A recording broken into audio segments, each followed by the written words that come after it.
বাঘ আর বকের গল্প। এক বাঘের গলায় হাড় ফুটেছিল। বাঘ অনেক চেষ্টা করেও হাড় বাহির করতে পারল না।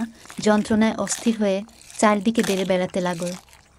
সে একটি শিয়ালকে সামনে দেখতে পেল এবং শিয়ালকে বলল, ভাই হে, যদি তুমি আমার গলা হতে হাড় বের করে দাও, তবে আমি তোমায় পুরস্কার দিব এবং চিরদিনের জন্য তোমার কেনা গোলাম হয়ে থাকব।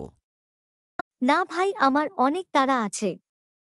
কিছু দূর যেতেই একটি বানরকে সামনে দেখতে পেল এবং বানরকে বলল, ভাই হে, যদি তুমি আমার গলা হতে হাড় বের করে দাও, তবে আমি তোমায় পুরস্কার দিব এবং চিরদিনের জন্য তোমার কেনা গোলাম হয়ে থাকব।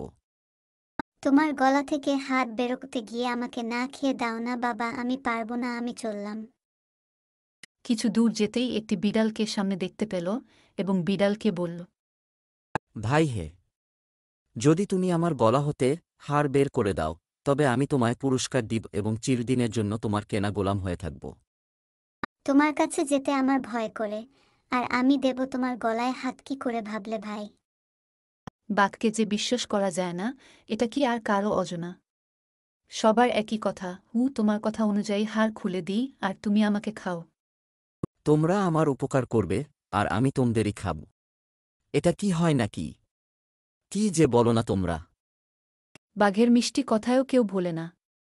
কোনো জন্তুই রাজি হল না। অবশেষে এক বক পুরস্কারের লোভে রাজি হল এবং বাঘের মুখের ভিতর লম্বা ঠোঁট ঢুকিয়ে দিয়ে অনেক যত্নে হাড়টি বের করে আনল। বাঘটা একটা হাই ছেড়ে বাঁচল। সে সুস্থ হল।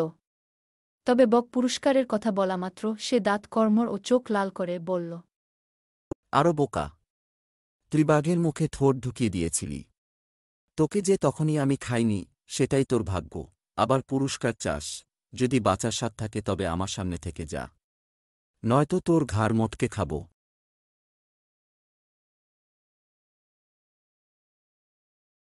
বক শুনে হতবুদ্ধি হয়ে তাড়াতাড়ি সেখান থেকে উড়ে গিয়ে পাকা তালের উপর বসলে বাঘ মহাশয় সেই তালগাছের নিচেই বসেছিল। তালগাছ থেকে একটি তালটি বাঘের মাথার উপর পড়ল। বাঘ আক্কা পেল।